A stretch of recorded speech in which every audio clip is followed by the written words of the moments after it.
बाद एक बार फिर से आप सभी का बहुत स्वागत है हमारे खास कार्यक्रम में।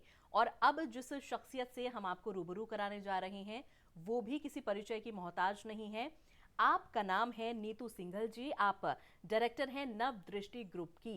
जाना माना ग्रुप है जिसकी वो डायरेक्टर हैं और अपनी फील्ड में बहुत अच्छे से कार्यरत हैं। इसके अलावा समाज के प्रति उनका खासा योगदान रहा है और समाज के प्रति अपना योगदान स्थापित करने के लिए उन्होंने बनाई है नव दृष्टि एजुकेशनल एंड वेलफेयर सोसाइटी, जिसकी वो जनरल सेक्रेटरी हैं।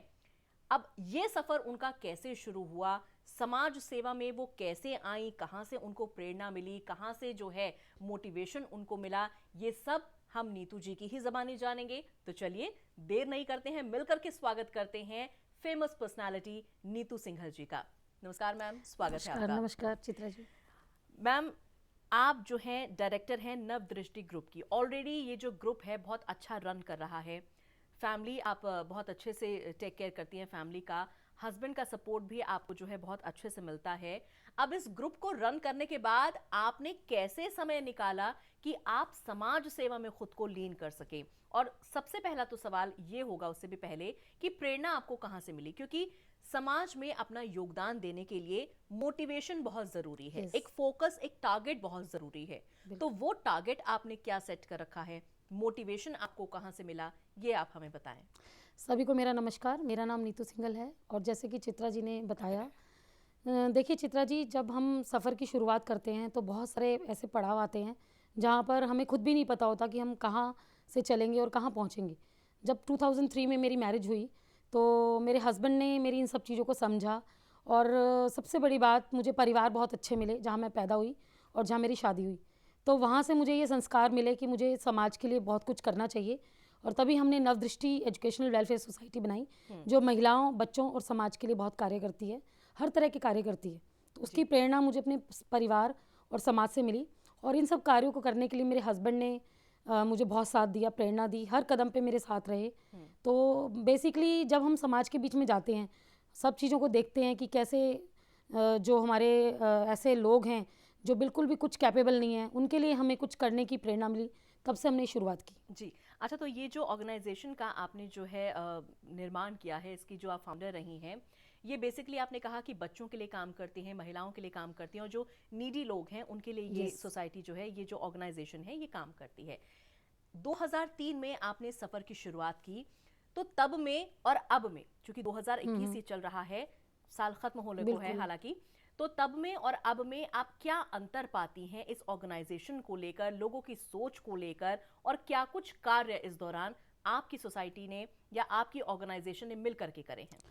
चित्रा जी, हमने बहुत कम लोगों से शुरुआत की थी सफ़र की और बहुत छोटे छोटे कार्य हमने शुरू किए। आज तो हम बहुत बड़े बड़े प्रोजेक्ट्स हम लोग करते हैं जिसके अंदर हेल्थ कैंप या हम सामान डिस्ट्रीब्यूशन या हम उसके अंदर जो राशन वितरण है वो करते हैं। बहुत बड़े बड़े स्केल्स पे हम लोग करते हैं। जब हमने शुरुआत की थी तो कभी हम 100 लोगों को, 50 लोगों को, उनको हेल्प करना, उनके लिए कैंप लगाना, उनको उनके लिए डॉक्टर बुलवाना और लड़कियाँ जो होती थी उनको पढ़ाना, उनके लिए ड्राइंग कैंप्स या टैलेंट कैंप ऑर्गेनाइज़ करना, कभी हमने पार्क में करना, कभी मंदिर में करना। अब धीरे धीरे धीरे करके हमने उन चीज़ों को जब बड़ा स्केल पे शुरू किया तो तब से और अब में बहुत चेंजेस आ गए। और जब हमने शुरुआत की तो बहुत कम लोग हमारे साथ थे, बट लोगों ने हमें विश्वास जताया और बहुत सारे लोग ऐसे थे समाज के जो हमसे जुड़ना चाहते थे, क्योंकि आज तक चित्रा जी हमारी एक ही नीति रही है, सेवा नीति, जिसके अंदर हम सच्चे मन से जो भी कार्य कर सकते हैं। लोग हमारे जो हम वास्तविक तौर पे करते हैं, नेचुरल वे में लोगों के साथ जुड़ते हैं, उसी को लोग पसंद करते हैं और यही कारण है कि लोग जल्दी ही हमसे जुड़ जाते हैं।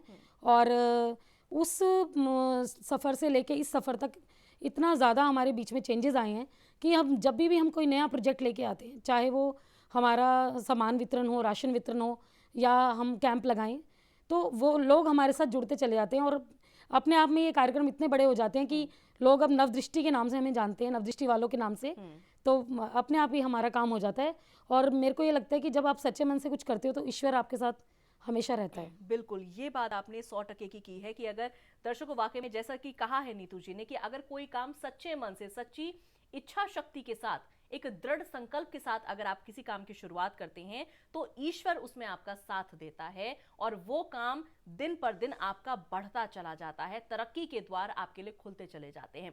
और शायद इसी का नतीजा है कि नवदृष्टि जो ग्रुप है, इतना जाना माना ये ग्रुप हो चुका है कि इसमें किसी को कुछ कहने की आवश्यकता नहीं है, किसी प्रकार के इंट्रोडक्शन की आवश्यकता नहीं है। और इसी का एक पार्ट आपने शुरू किया है स्त्री शक्ति के नाम से, जो आपने विंग का निर्माण किया है। इसके बारे में भी मैं चाहूंगी कि आप हमें थोड़ा सा अवेयर करें। चित्रा जी, जैसे कि आपने कहा कि 2003 से लेके अब तक आपने जो सफर किया, इसी के अंदर मैं एडिशन करना चाहूंगी। स्त्री शक्ति नवदृष्टि का ही एक विमेन विंग है, जिसके अंदर दिल्ली भर की संस्थाओं में से जो लेडीज़ हैं वो हमारे साथ जुड़ी हुई हैं और जो हर तरह से लोगों के काम आना चाहती हैं। इसके अंदर हमने कुछ ऐसे लोगों को अडॉप्ट किया हुआ है जो समाज के वृद्ध लोग हैं, सीनियर सिटीजन लोग हैं, उनको हम पेंशन देते हैं एक तरह से। और दूसरा, हम रेगुलर ऐसी एम्बुलेंस सेवा चलाते हैं जिसके अंदर हम फूड वितरण करते हैं। जैसे हॉस्पिटल के सामने हमने लगातार नवरात्रों में 9 दिन फूड वितरण किया। इसके अलावा भी हम लोग, जैसे जो हमारे समाज में गरीब और असहाय लोग हैं, उनको रेगुलर में कोई चीज़ चाहिए, उनके इंजेक्शन चाहिए, दवाइयाँ चाहिए या कोई सामान चाहिए, या गरीब लड़कियों की शादियाँ हैं, वो सब में भी हम लोग पूरा साथ देते हैं। इसके अंदर हमारे करीब 25 से 26 हमारी कोर कमेटी के मेंबर्स हैं, जिसके अंदर हम सब मिलकर ये काम करते हैं। और हमारी संस्था की जितनी भी हमारी कोर कमेटी के मेंबर्स हैं या हमारे एग्जीक्यूटिव मेंबर्स हैं, वो सबका बहुत अच्छा ग्रुप है जो सच्चे मन से सेवा करना चाहते हैं। तो ये हमने अभी लास्ट ईयर शुरुआत की कोरोना में, और कोरोना में हमने लोगों की हेल्प भी की। तो एक महिलाओं का बहुत अच्छा ग्रुप है और हम चाहते हैं कि महिलाएं जब इतने अच्छे रूप से काम करें तो स्त्री शक्ति के रूप में उभर के आएँ। और उसके पीछे एक विज़न और है मेरा कि हम सब मिलकर महिलाओं को आगे उठाएं। महिला ही महिला को जब आगे लेके जाएगी तो एक विचारधारा बदलती है, क्योंकि महिला ही महिला की शक्ति है। तो मैं ये मानती हूँ कि स्त्री शक्ति ग्रुप अपने आप में दिल्ली का एक ऐसा ग्रुप बनेगा जो सारी महिलाओं को जोड़ के रखेगा और आगे से आगे लेके जाएगा। ये आपने बहुत अच्छी बात की है नीतू जी। और जिस तरह से आप ये कह रही हैं कि भाई महिलाओं को जो है खासा मजबूती प्रदान करने के लिए आपकी ये संस्था, ये ऑर्गेनाइजेशन काम करती है। एक छोटा सा सवाल मैं यहाँ पर आपसे पूछना जरूर चाहूंगी। 2003 में चूंकि आपने इस ऑर्गेनाइजेशन की संस्था की शुरुआत की, तब महिलाओं की स्थिति क्या थी जब वो आपकी ऑर्गेनाइजेशन के साथ जुड़ी, और आज इतने सालों बाद, क्योंकि अच्छा खासा आपकी ऑर्गेनाइजेशन रन कर रही है, हजारों महिलाओं को आपने जो है शिक्षित भी किया है, उनका टेक केयर किया है, बेटरमेंट उनका किया है, तो तब की कंडीशन महिलाओं की और आज की कंडीशन महिलाओं की आप कितना डिफरेंस पाती हैं? इसमें बहुत ज़्यादा हर तरह से चेंजेस हैं, जिसके अंदर हम जो ये ग्रुप हमने बनाया है, ये ऐसी कैपेबल लेडीज़ का जो मध्यम वर्गीय हम लेडीज़ को हेल्प करते हैं। इसमें ज़रूरतमंद तो हैं ही, बट मध्यम वर्गीय जो लेडीज़ हैं उनको भी, जब तक वो अकेली होती हैं तो कहते हैं ना, अकेला चना भाड़ नहीं फोड़ सकता।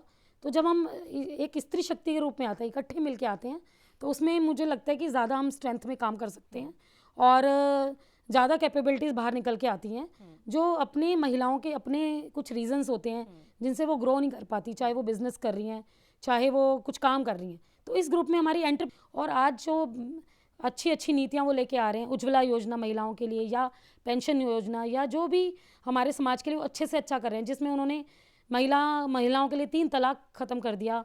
उसके अलावा वो उन्होंने अभी 18 साल से 21 साल की उम्र कर दी लड़कियों के लिए, और जो हमारा कश्मीर का मुद्दा था उसको बिल्कुल ख़त्म कर दिया।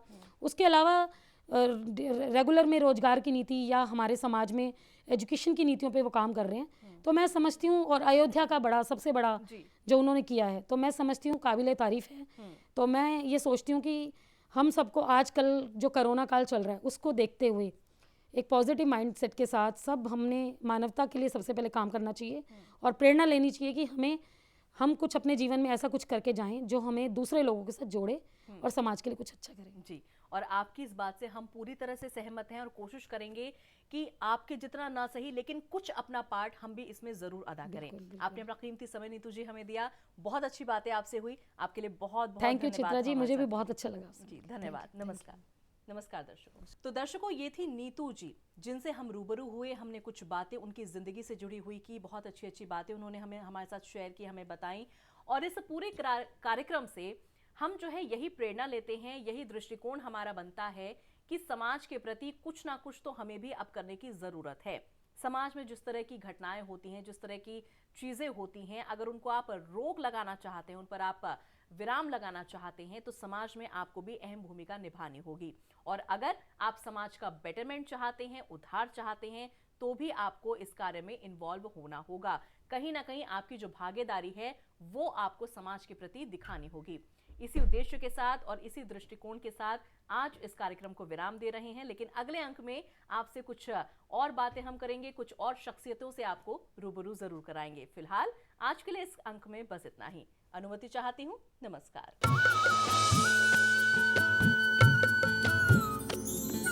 सर्वधर्म संगम, धर्म के सच्चे प्रहरी।